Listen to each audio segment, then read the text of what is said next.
It's really good to be here today. I work for a company called Folder Media. We do a few things. We help people with their digital strategies, particularly in radio. But also we own some and manage some digital platforms in the UK.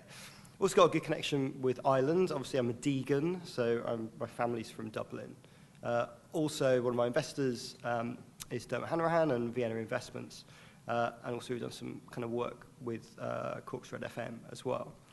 But today I'm going to talk about social and also about it being a bit more than Twitter and Facebook.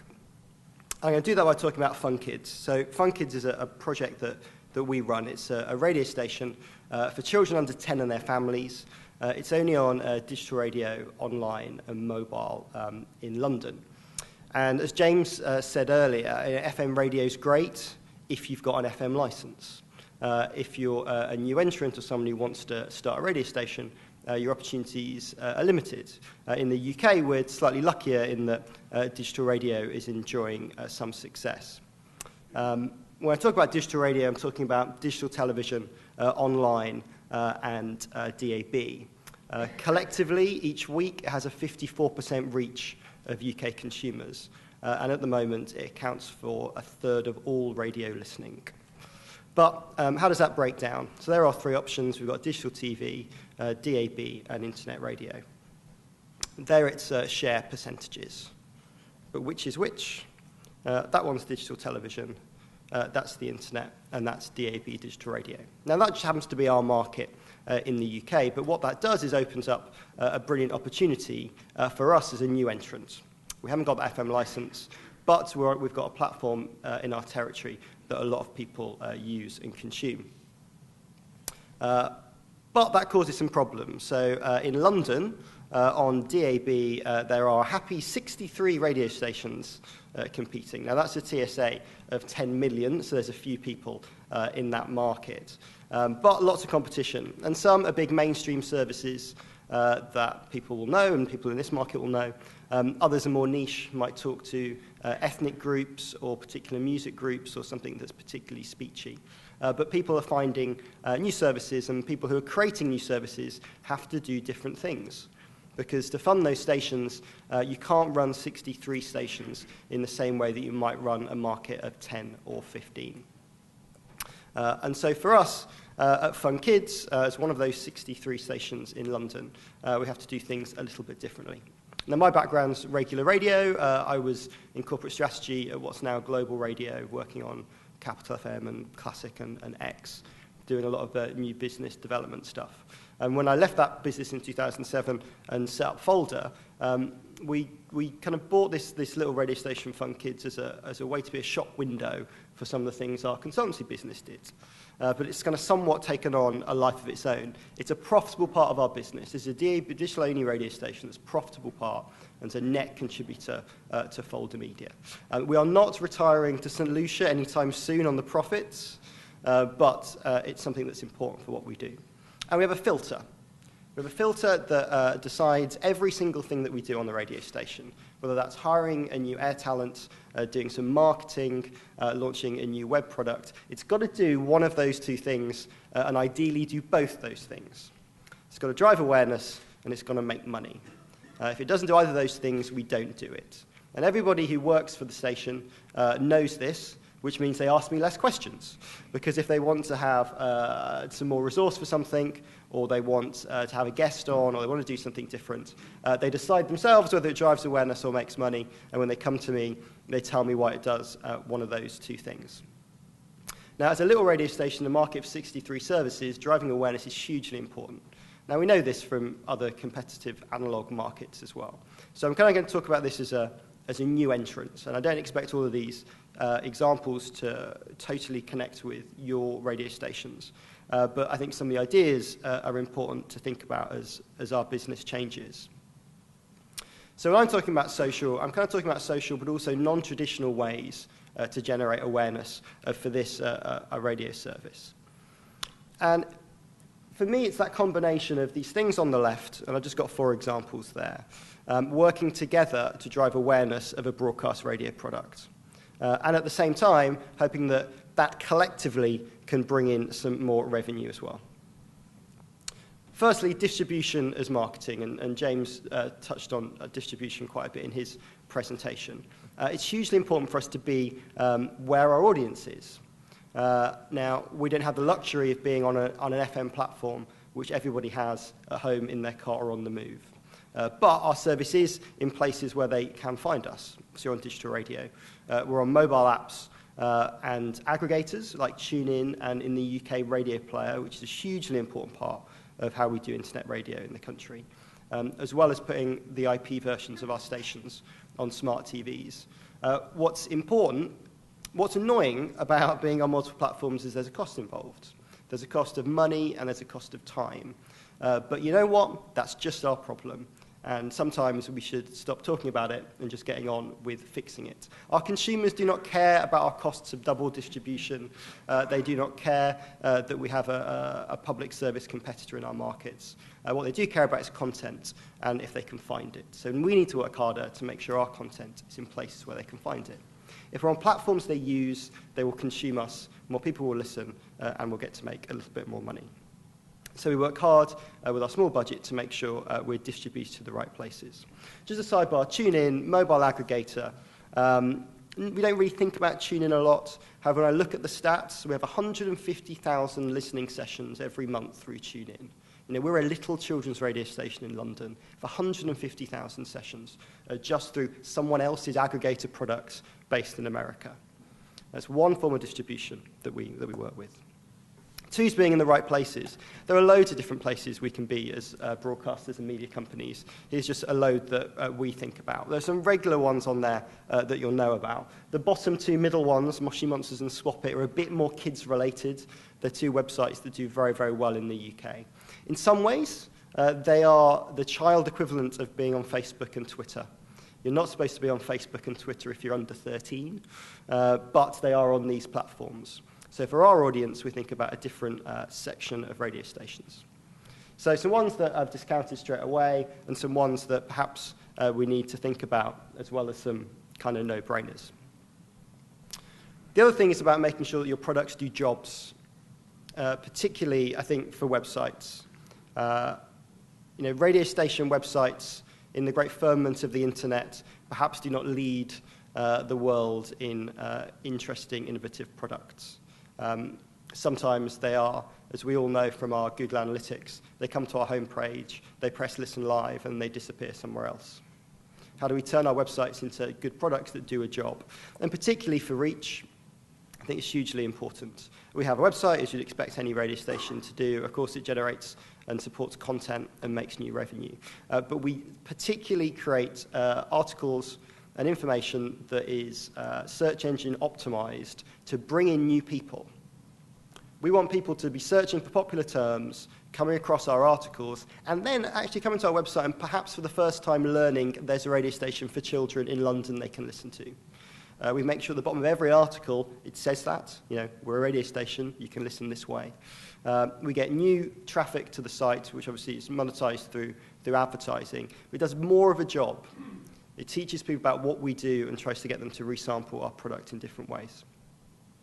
Also, I think it's about making staff and teams work harder about your web properties. This is Jamie, who's one of our Fun Kids presenters, and he phoned my colleague Joe the other week and went, I'm going to Disneyland in Euro Disney with my girlfriend. Is there anything I should do for Fun Kids? And we said, well, yes, we'll take a load of photos and you know, maybe film a little bit on your camera phone. And he did, and he's not going to win any Oscars for his video skills. But actually, there's a nice bit of content there that he talks about on air and pushes to our website. I think there's 15 pictures. Fans of Jamie will look at all those pictures and generate a load more page views. You know, this is just his holiday. You know, this isn't a station event. This is a part of his life, the kind of thing we'd expect him to reflect on air, but he has to reflect it online as well. He chose to do this because we make it easy for him to get his content on the radio station website. Our presenters on air teams, you know, they're content creators. They're not just voices. Other thing, 4 of 7, make Apple work for you. Apple is huge and successful and profitable, and will come and crush us at some point in some different way. So we should try and make it work for us where we can. They have a podcast section in iTunes, both online and mobile. You can be a partner of iTunes. You have to sign a contract saying you won't do nasty things, but it's free. And they'll give you a nice page in iTunes that you can upload graphics and do different bits and bobs with. With Fun Kids, we run 85 different podcast channels. I think we're third only to the BBC and to Absolute Radio in the UK, and haven't seen any European broadcasters who are bigger. And from that, we get about 250,000 downloads a month, and this is audio and video. But the reason we've got 85 channels is because we pretty much create a channel for anything new that we do. So if we have an interview with JLS, we'll create a JLS on Fun Kids channel. It might just have one episode in it, and it might have a second episode in it when they come around again next year to do pretty much the same interview again. But the reason it's a channel and not an episode is because channels do better in search. I'm not bothered about people coming to Fun Kids to subscribe to my JLS channel. I want them to come into iTunes, search for JLS, see our Fun Kids channel and subscribe. Every audio runs pre-roll, which says, we're a radio station for children in London. You can tune in on DAB digital radio and online and on mobile. You know, it's using that platform to do the job to drive awareness. And it's about channels, not episodes. Not hard to do, very easy. Don't even need to be a partner to put more channels into iTunes. Similarly with YouTube, be of it, not just on it. YouTube is a social network in itself. If you read the comments and the likes and how people respond to videos, if you look at video bloggers and the huge audiences they're creating, they're doing what radio's done all along, which is they're taking individuals that have interesting personalities and they're creating videos talking about their lives and doing silly things. Sounds a bit like a breakfast show. They're just doing it in that YouTube environment. Like a lot of your radio stations, of course, we have a YouTube channel that supports station activity and makes money. Obviously, we're a partner YouTube, so we get a cut of the revenue. We try and create content connected to the station, but also stuff that's popular at the moment. Yep, there's doing a Harlem Shake video that works, but trying to work out other things that people are searching for in YouTube so they come across our content and learn about our radio station. Often with pre- and post-roll that, again, explains what our radio station is, how you can tune in, all those things. And also engage in those comments, be a part of it, use it as a social network. Also, use YouTube's ad system. It is cheap. It will get you views. If you want to grow audience, spending literally £50 to £100 a week on YouTube ads will grow your video views. Especially relevant if you're doing video activity with commercial partners. It'll kick you up to 1,000, 2,000 views when you're panicking in the office that you only get a couple of hundred because it's a bit of advertiser-funded content that maybe isn't the strongest thing you've done. Use YouTube ads, experiment with them. There's a video that we did a little while ago, and the bottom corner is One Direction's Kiss You video, and the top left is our version of it. And when I saw the video, the bottom right one, I thought, well, it's quite fun because it sort of jokes about them pretty much doing a green screen. And I thought, actually, this is something we can pretty much replicate really easily for Fun Kids and our presenters. And it's done all right. It's got 25,000 views on YouTube. It's not like a super massive viral hit. But what we knew is that One Direction fans like YouTube. They like joining in. We know that One Direction fans are a good target audience for us at the radio station, so engaging with something that they did was really important. I don't think we did it all right, though. We were a bit crap at doing it quickly. The idea was a really quick idea, and in radio we're used to doing ideas and doing them really quickly and get them on the air. I think from having the idea to making sure the presenters are around, booking the green screen studio, and I think we've done a pretty good job of how it looks. It took a little while to get that editing done.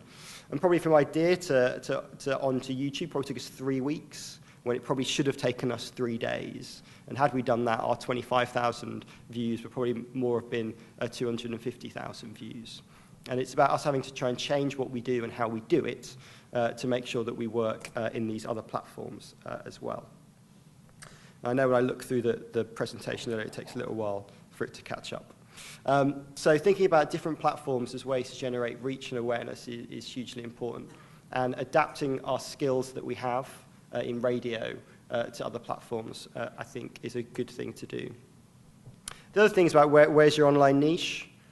So Swap It is a website that's really popular in the UK where kids swap tats for points that they then buy other things with. They've got about 500,000 kids that are visiting each month.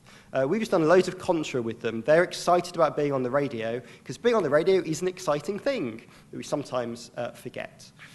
We did some promotion with them where we were giving out codes that gave away free Swap Its, and kids would listen to get this. We also did some April Fool's jokes with them that they wanted to play along with, again, to drive awareness. And similarly, there's a really popular social network, kids social network called Bin Weevils in the UK. They've released a CD album that will probably sell about 50 to 100,000 copies. We did the first listen of the first song. Now, clearly, no other radio station would want to play their crappy songs.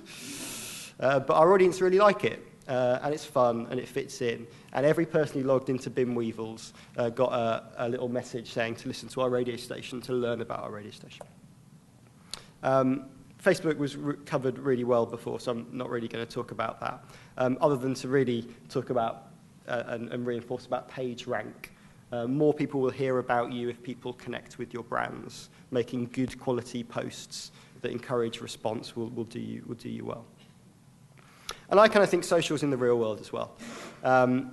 Radio's always done events. We've always been out and about doing stuff. There's a kids' kind of family festival called Camp Festival in the UK.